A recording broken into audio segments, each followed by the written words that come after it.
Thank you so much for having us here today and including AFT, the American Federation of Teachers, to be part of this striking display of pictures dominating the struggles, as well as the outpouring of love and support for our fellow Americans in Puerto Rico.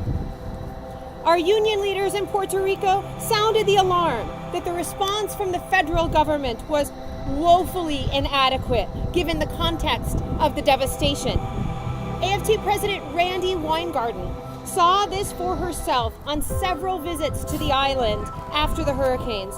Randy and AMPR leaders went from town to town, and everywhere they met people who were going without safe, reliable drinking water for days and weeks on end.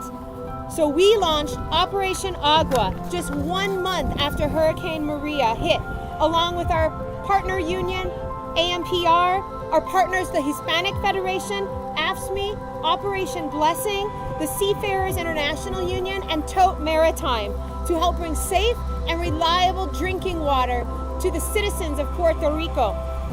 As teachers, Randy and I can't imagine a school without safe drinking water.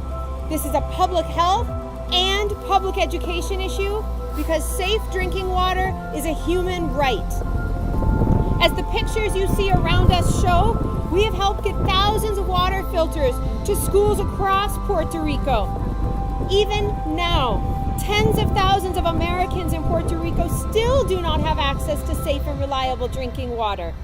So, the work of Operation Agua must continue. I urge anyone who wants to help to go to operationagua.com and join us in making a donation so we can continue to bring safe, reliable drinking water to our fellow citizens in Puerto Rico.